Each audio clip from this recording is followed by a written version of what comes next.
wabarakatuh. Waalaikumsalam warahmatullahi wabarakatuh. Bagaimana kabarnya hari ini anak-anak? Baik Pak. Alhamdulillah. Sebelumnya coba lihat teman-teman di sampingnya. Ada yang nggak masuk? Rahmat sama Sandi Pak. Allah siap. Nanti Bapak absenkan ya. Nah, jadi pada hari ini kita akan membahas tentang gaya gravitasi. Sebelumnya ada tahu apa itu gaya gravitasi? Tidak Pak. Jadi, ayo kita lanjut ke sebelah bentar ya. Gaya gravitasi. Nah, seperti yang sudah Bapak tampilkan di depan, gaya gravitasi adalah gaya tarik menarik yang dimiliki setiap benda yang mempunyai massa, termasuk bumi kita. Salah satu contohnya tadi kita seperti misal kita loncat, kan loncat itu jatuh ke bawah nih. Kenapa kita bisa jatuh ke bawah? Karena adanya tarikan gravitasi tadi. Nah, bumi berukuran sangat besar nih, contohnya bumi berukuran sangat besar sehingga gravitasinya sangat kuat untuk menarik semua benda di dekatnya menuju pusat bumi. Ini bumi, nah inti pusatnya itu di sini. Nah, jadi itulah sebabnya kenapa benda yang dilempar ke atas selalu jatuh ke bawah. Salah satu contohnya tadi seperti kita loncat pasti ke bawah jatuhnya. Nah, sebelum berlanjut ke materi selanjutnya, ayo kita pikirkan terlebih dahulu. Pertama, mengapa bola yang dilemparkan ke atas selalu jatuh kembali ke tanah, bukan melayang ke langit. Dan kedua adalah mengapa air selalu mengalir dari tempat tinggi ke tempat yang rendah, tidak pernah sebaliknya. Ada yang tahu kenapa kira-kira? Karena ada gaya tarik bumi Pak. Oh, betul, karena ada daya tarik bumi tadi, atau bahasa lainnya gaya gravitasi tadi. Oke. Nah, ini contoh gambar selain Bapak loncat tadi ini, apa yang mempengaruhi kecepatan jatuh benda? Nah, biasanya yang mempengaruhi kecepatan jatuh benda itu adalah bentuk dan luas permukaan benda. Mempengaruhi hambatan udara. Makin lebar bentuknya, maka makin lambat dia jatuh. Lebar bukan berarti dia lebar ini ya, bulat itu bukan, tapi tipis. Semakin tipis bendanya, semakin lama dia jatuhnya. Cuma semakin padat kayak kelereng ini, contohnya ini kelereng, dia tipis bulat. Nah, jadi gayanya ada satu gaya di sini yang bikin dia berat, jadi otomatis jatuhnya cepat. Beda lagi dengan peraset kertas. Karena peraset kertas ini lebar, jadi karena lebar tadi dia hambatan udaranya tuh memperlambat jatuhnya tadi. Oleh karena itu, makanya kalau semakin lebar bentuknya, maka lambatlah dia jatuh. Tapi kalau misal bendanya padat dan berat, itu cepat jatuhnya. Nah, ketinggian benda juga menentukan lama waktunya. Misalnya ada benda kelereng dijatuhkan segini, sama yang contoh parasut segini. Pasti yang otomatis kelereng tadi karena apa? Karena bendanya kecil Pak.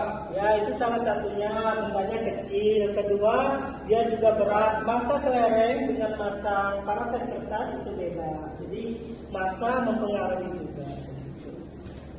Selanjutnya adalah gaya gravitasi pada kehidupan sehari-hari kita. Nah, pada dasarnya gaya gravitasi itu banyak macam modelnya. Salah satunya di sini ada buah jatuh, pertanyaan tadi air mengalir, misalnya berjalan kaki, maka kita tidak bisa berjalan kayak napak dinding nggak bisa karena adanya gaya gravitasi tadi.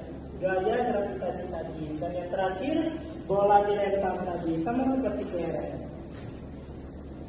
Nah, adapun manfaat gaya gravitasi untuk kita terlebih manusia pada umumnya adalah pertama untuk menjaga kita tetap di bumi. Kenapa Pak untuk menjaga kita di bumi? Karena pada dasarnya manusia, hewan, tumbuhan dan benda-benda tidak dapat melayang keluar angkasa karena kadar di luar angkasa itu oksigennya nol, jadi tidak bisa kita bernafas.